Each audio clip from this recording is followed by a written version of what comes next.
happening tonight in Vancouver. The BC Teachers Federation and CUPE have supported the notion of moving in this direction. I think it will be done in short order. The Premier says a vaccine mandate for school staff could be coming soon, but is pushing districts to make that call. More than an ample amount of information from very reputable sources about the value of proceeding in this direction.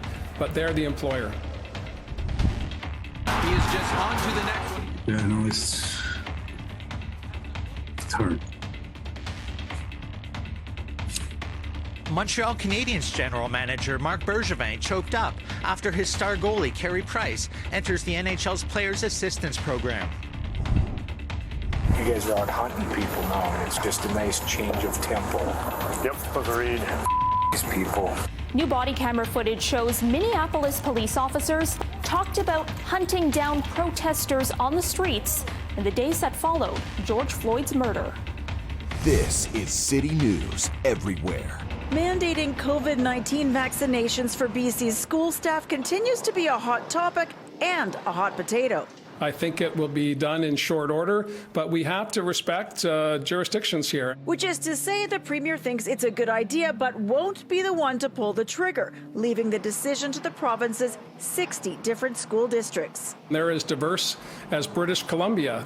What's needed in Souk is not the same as what's needed in Vancouver, which is different from what's needed in Valemount. Even though science is unequivocal, everyone, everywhere is best protected by the COVID-19 vaccine. There is a responsibility for elected representatives who put their hand up and said, I'd like to be on the school board, to inform themselves about the best way to protect their employees and the children within their district. And I don't mean to be accusatory here, but there's no shortage of information. A working group has been formed by government this week to provide what's needed.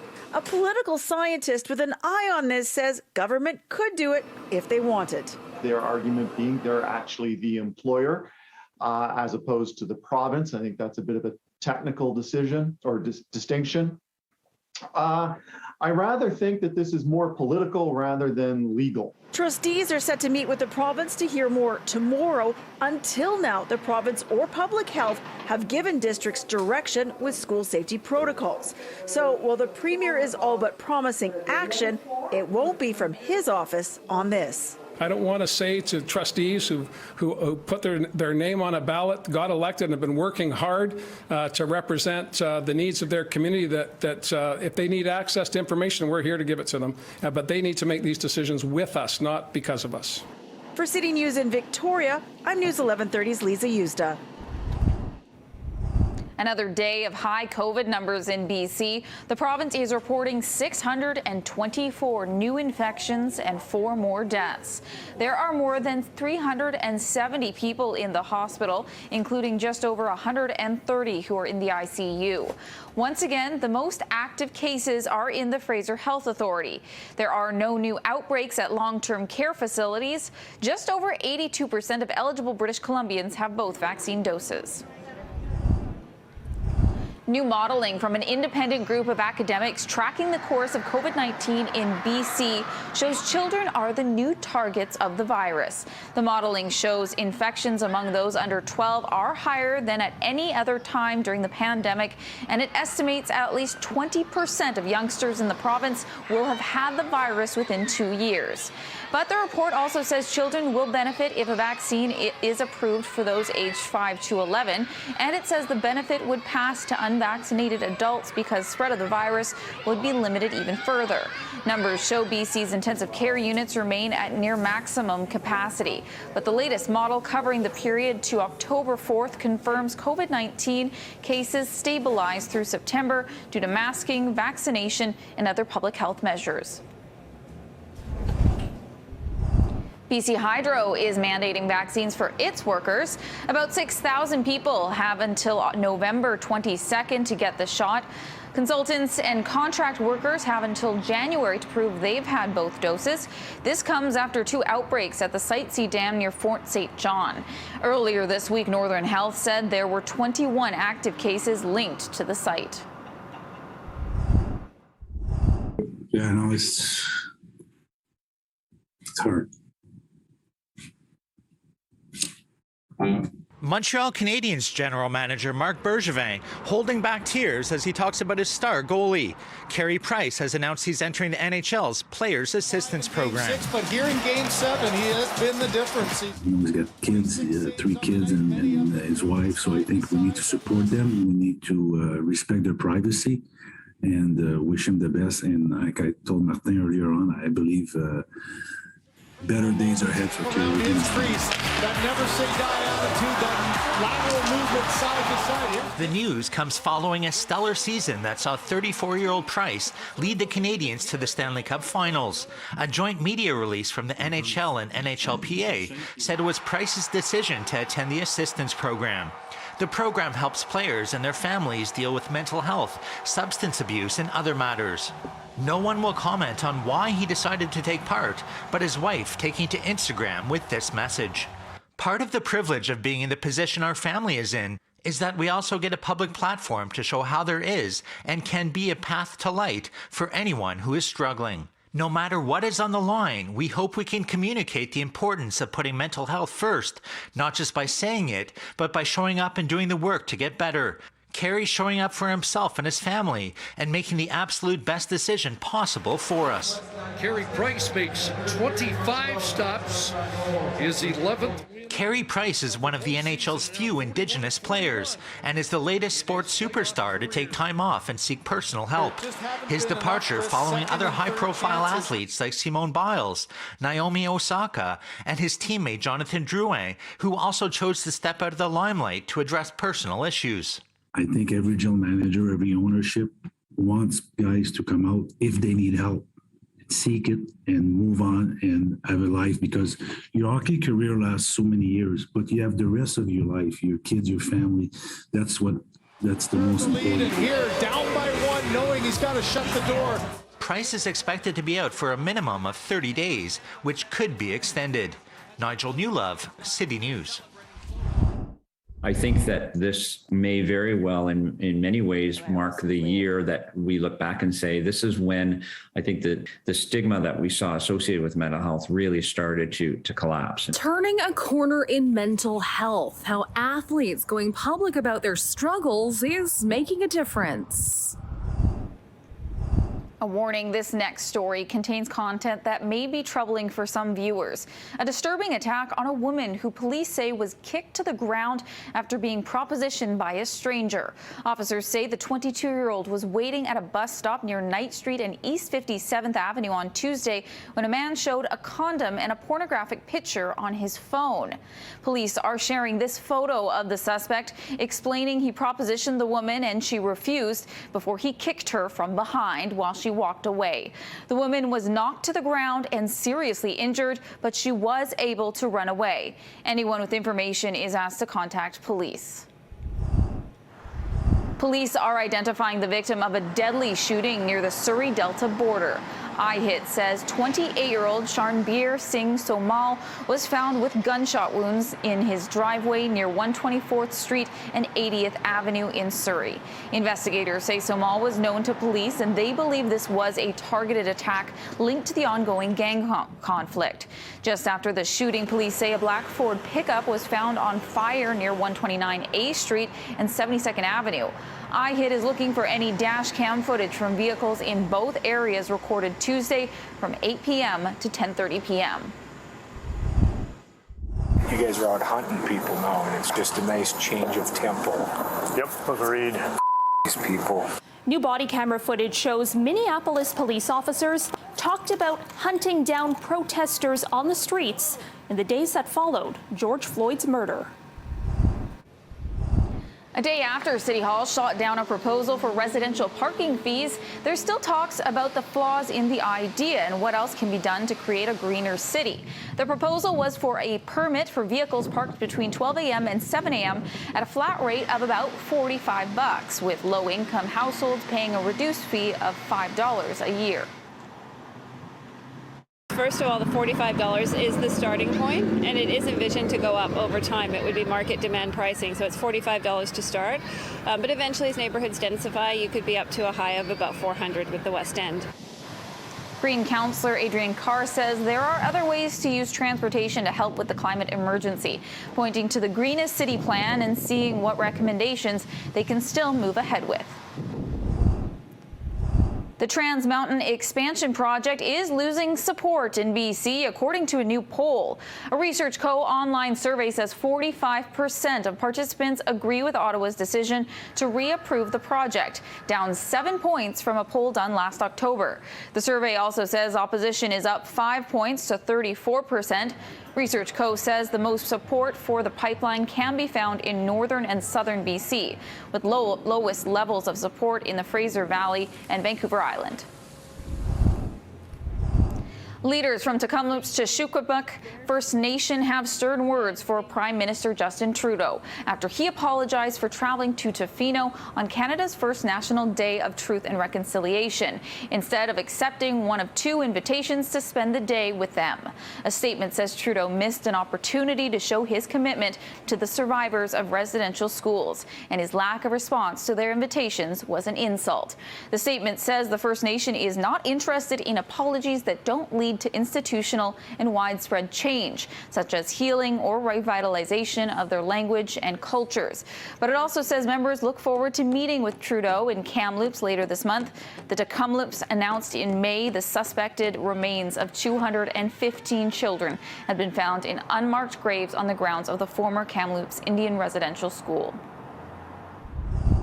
A warning: this story contains content that may be disturbing to some viewers. I think that this may very well, in many ways, mark the year that we look back and say, this is when the stigma that we saw associated with mental health really started to collapse. Carey Price's leave from the NHL is opening doors to conversations about putting mental health ahead of sports, and follows similar leaves taken by athletes in sports like tennis and gymnastics.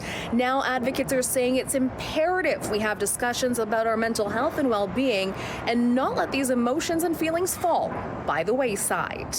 Everybody I've talked to today just feels like this would have been unheard of even 5 years ago. What's your take on that? I'll tell you what, I almost killed myself 25 years ago, right? Because of it. Unheard of even 5 years ago. So we're at the point now where I think we're in a good place. And as horrific as COVID has been, and I will never, ever say that, COVID has any good things out of it. The only thing that's has made a difference in mental health has been this last couple of years. Hirsch, who credits hockey for saving his life, says it's important people not jump to conclusions as Price steps away. For instance, making assumptions about how the sport impacted him. It's not the sport. Hockey saved me. I'm sure Carey Price, hockey saved him. It's what's happened to us along the way. And that might be away from sport. We don't know. Each person's journey for help is unique, and Matthias says the act of getting help can be tough for many. And that is a slightly different stigma. And it requires, I think, a different approach, which is basically, hey, you know what? Don't worry about what you think it is. Why don't you come in and talk about it and see what we can do and whether or not that helps. How do we walk that fine line between having these conversations, but also, taking into account people's personal comfort levels? There are quite often consequences to sharing your story.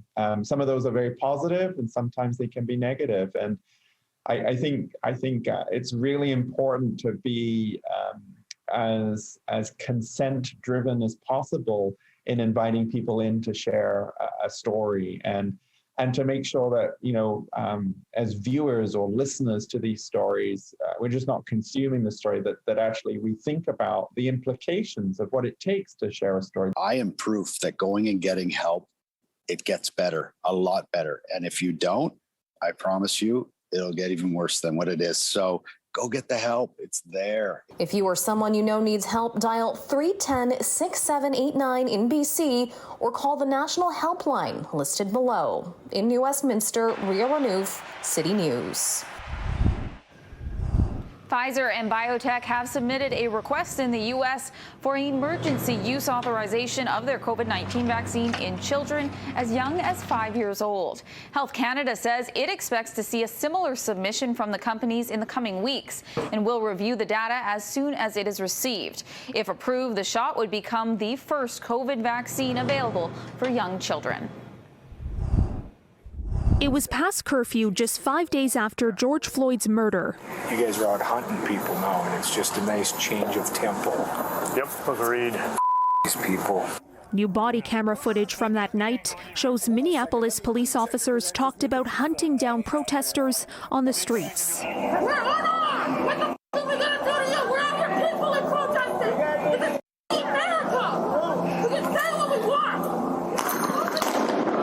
Officers even appeared to give props to each other when hitting the protesters with non-lethal rounds.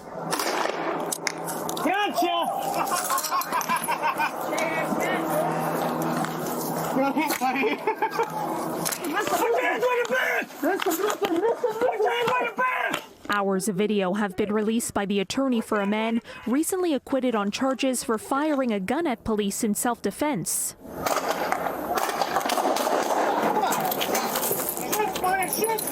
The footage shows police had been firing their rubber bullets without warning from an unmarked van. Tonight it was just nice to hear. We're going to go find some more people. Instead of chasing people around, we're going to hunt. The city of Minneapolis set a curfew in response to the unrest that followed Floyd's killing by then officer Derek Chauvin last May, with protests sometimes turning violent. There had been a few days of rioting, looting, and buildings burned, with the mayor declaring earlier that day, "We need to make sure that it stops." I want to be very, very clear. The people that are doing this are not Minneapolis residents. The officers are also heard mocking him. I got no problem with that. I'd love to scatter him, but it's time to put 100 people in jail. And just prove the mayor wrong about his white supremacists from out of state. I agree. Meantime, the Minnesota Supreme Court has denied Chauvin's request to have a public defender represent him as he appeals his conviction. The court said Chauvin has not shown he cannot pay for a private attorney. He's currently serving a sentence of 22 and a half years for the killing of Floyd. Karen Ciolin, City News. We believe strongly in a federal passport, a federal vaccine passport, a document that can be used for interprovincial travel, to travel domestically, and something that would allow people to have proof that could be used everywhere in Canada. That's something that was floated in the past. Mr. Trudeau talked about it, but has not yet done it. And so we're saying let's see some action on these things. The new parliament has yet to begin, but the new Democrats are already pitching what they'd like to see from the minority Liberals in exchange for support. But political observers say it doesn't appear the NDP are interested in getting tough just yet. Mr. Singh is not really going to test Mr. Trudeau. I mean, let's face it. If Mr. Trudeau doesn't bite, what's the alternative? To call another election? Not likely, right? So we just lived through that, and we saw the backlash that the Liberals saw. The last thing Mr. Singh needs, or Mr. O'Toole for that matter, is to get into a contest. Coming out of an NDP caucus meeting earlier this week, Jagmeet Singh says top priorities are more federal health funding, vaccine passports, and expanded paid sick leave.